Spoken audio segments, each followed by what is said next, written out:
Hey guys, welcome back. I know the last video ended on a pretty emotional note, and so we're going to kind of pop back in here today.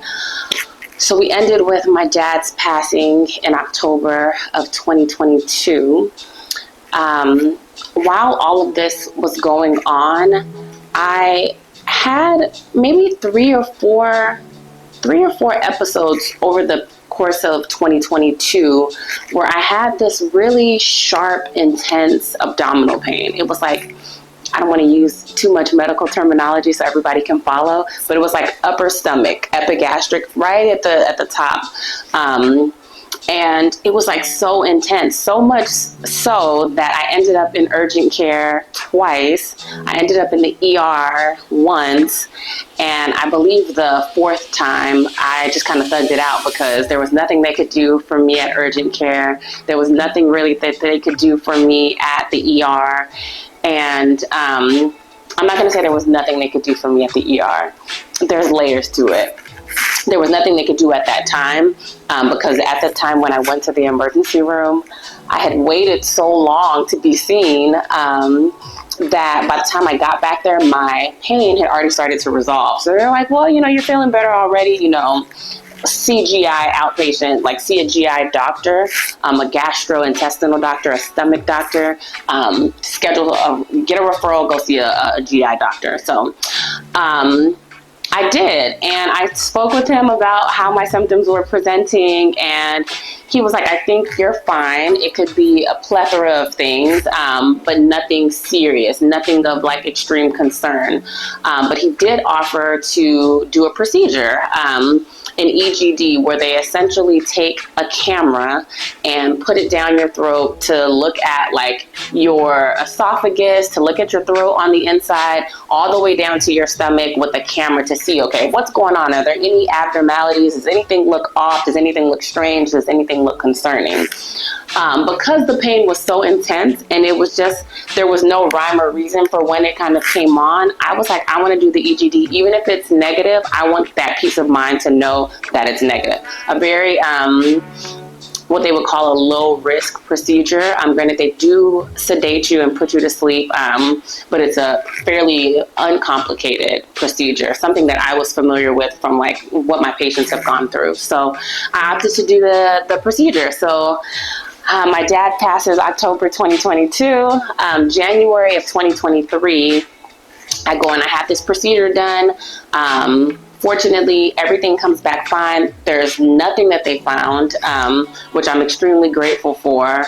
And so I started my year off with that. I also was in a frame of mind where I've been dealing with all of this heaviness. Part of my therapy, part of my healing process is movement, whether it's going for a walk, whether it's exercising, taking a fitness class, yoga, kickboxing, whatever the case is. I love to move my body. It really is therapeutic for me. All of the feel-good hormones just kind of flow over me, even if it's temporary. So I had been consistently working out.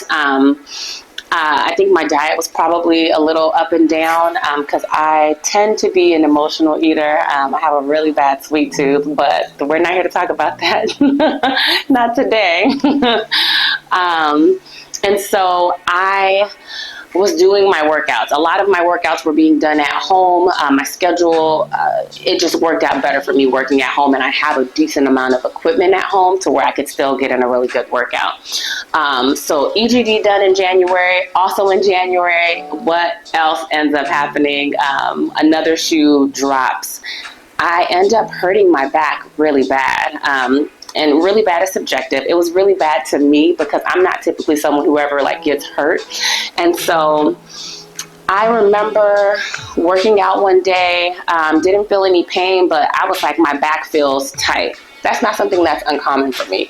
My whole posterior chain, so my back, my butt, my hamstrings, my calves, when that gets tight and I'm not stretching properly, my back, it just kind of locks up. So I was like, already I knew I need to like rest, I need to stretch, I really need to like take care of my body. So I was doing those things, and it just progressively got worse over in a short period of time. So I remember it getting tighter, getting more painful. I remember being at work and, you think, okay, this doesn't look weird, but other people are like, what are you doing? Like, what's going on with you? And I'm like, oh man, it's obvious. I couldn't sit down to like type on the computer. I had to stand up and I'm like hunched over because the computer screens are down. So I'm like trying to like type and it's clearly visible that I'm in pain. I'm thinking, you know what? Give me a lidocaine patch. I'll put that on my back. Give me like a icy hot patch. I'll put that on my back. Give me any type of like anti-inflammatory cream. I'll rub my back down like it's gonna get better. Cool. It didn't. To the point where literally, I think it was the following day, I was trying to walk down the hallway in one of the facilities that I work at, and I was just limping. Like, walking was so painful. I was just like, I got to the point where I was like, I can't work. I cannot work like this. So I left work and I went to urgent care. I'm just like, just when I thought I was done, I'm back in urgent care again. They give me a Toradol injection, so an anti-inflammatory shot in my butt, which was not pleasant. They send me home with some prescription meds, and they tell me what they think it is. They're like, you're going to need to see a chiropractor. You're going to need physical therapy. And I'm like, one thing after the next. Long story shortened, what ended up happening was what we believe. I was deadlifting with improper form, which led to me having a lumbar disc bulge. So now here I am. I can't play around with my son. I'm laying on the couch most of the time because moving hurts. It took a while to get the referral to see a chiropractor, so I paid out of pocket initially until my insurance and all of that kind of aligned. I ended up doing several sessions with a chiropractor. I ended up doing several sessions of physical therapy, and finally was like, I feel better. I was apprehensive about lifting weights though. So I was like, I'm just going to do body weight workouts for now because I don't have time for things to keep happening. I was so tired. I was now operating from a space of things are now plateauing or seeming to get a little bit better. What's going to happen next? And that's a very uncomfortable place to live in. So that was the start of 23 for me. So as I'm seeing the chiropractor, as I'm going through physical therapy, the pain was so bad that I was like, okay, they kept telling me it's inflammation. We have to wait for the inflammation to cool down. We got to make sure that your spine gets back in alignment. I'm like, cool. How can I speed this up? So I started looking into different ways to kind of speed up the healing process. And something that I kept coming across is natural ways to reduce inflammation. So I was like, I'm going to try to just like go plant-based. Now, there's a lot more to that story, which we'll get into later, but I was like, there's too many signs where I'm like, now's the time, just do it. It wasn't something extremely difficult for me to do or uncommon for me or foreign to me because both of my parents were vegan for many years. So it wasn't something that was foreign to me. I have a brother who's vegan. I have a sister who's vegan. And so for me, it was more so, let's do it. You already know how to cook meals that are meatless and plant-based. And so for me, I was like, if that's going to help, hopefully it can give me some quicker relief. But I was like, if that's going to help, I'm just going to do it now. So I ripped the Band-Aid off. I went plant-based in order to like just get out of pain. And I do think that it helped. I don't think it was the only thing that helped. I think it was a combination of me doing the chiropractic care, the physical therapy, being careful with my movement, mentally fortifying myself, watching what I'm putting into, and now, watching what I'm putting into my body and what I'm eating. So all of those things did work together really beautifully. My back pain was gone. Like I was like super mobile. I was like much more flexible. My core strength had increased. So I was a happy camper. So with all of the things that have been happening and going on in my life, I would say the things that helped me to heal, if I had to create like bullet points, I would say the first thing,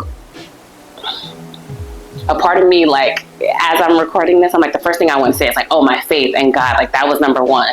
Honestly, number one was probably therapy. through therapy, I was able to stay connected to God. And so those two things were really big pillars in me getting better, in me not only healing my body from the back pain that I had, but also healing myself from a psychological standpoint of, going through the divorce, losing my dad, having to have all of these major life shifts happen in such a short period of time, back to back to back to back. Therapy was pivotal for me. Also, I would obviously, like I said before, going to therapy allowed me to stay tapped in with God and like building my relationship with Him and really relying on Him, because there was a lot of times where it was like, I want to tap out, and not tap out in the fact that like I don't want to be here on earth anymore, but I just want to like lay on the floor and not do anything for a very long time. But being able to stay tapped into God and like listening to like what He was telling me, what I was receiving in prayer, that was a really big thing for me. My support system, I don't have this huge, massive support system, but the system that I do have is solid. And I honestly, I'm so grateful for the people that God has put in my life that have been kind of like a pillar for me. I had friends literally fly into town for 24 hours to like help me pack stuff and move things to storage. I had friends fly into town to help me like get my new place ready. I had former coworkers show up to help me like move heavy items and like let me, offer their trucks and things like that to me to be able to move. The list goes on and on and on. I've had people bring me food. I'm super grateful for the people that checked in on me and called me and prayed for me and prayed with me. So without those people, I don't see a way where I could have gotten back to this place that I am now. So my support system would be another strong pillar that was there. Even though this person is not aware that they were a huge part of me healing, my son was a huge motivating factor for me. And I was grateful to have him as a source of light, to kind of push me on the days where I didn't want to get up and get anything done, on the days where I felt hopeless and I felt like giving up. My son is such a joy to watch. He's such a beautiful human being. And even though parenting alone and the fact of like when he's with me, I'm alone with him, it can be exhausting and it can be tiring and it can be overwhelming.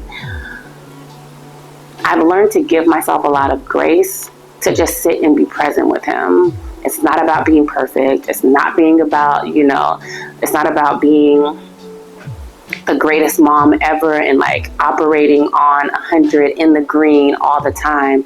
It's literally just sitting and being with him and playing with him. And so he was someone that I also don't think if he were missing from the equation, I would have gotten back at the time that I did, because I had to show up for somebody. And showing up for him helped me to show up for myself. So parenthood is such a crazy, wild experience. But I wouldn't trade it for anything. I love my son. I love him. And I'm so grateful that he was in my life at the time when I needed him. I think naturally in just the healing journey of everything that I was going through, questions naturally arose for me as far as what is my purpose here? Like, why am I here? Because it was a lot of days where I'm like, look, maybe I can even get like a more like an easier job. Like I just wanted everything to be easy and predictable and not stressful. I just asked myself a lot of questions. I journaled a lot. I still journal a lot. But just really wondering, like, why am I here? What's important to me? What does motivate me? What do I want to get up and do with my life day in and day out? I knew what it wasn't. It wasn't me getting up and going to work every day for somebody else. Granted, I love what I do, but do I feel like it's what I've been called to do? And I think those are two different things. And I think those are things that a lot of people can benefit from having that conversation with themselves. Even though I love what I do I feel like it's what I'm called to do?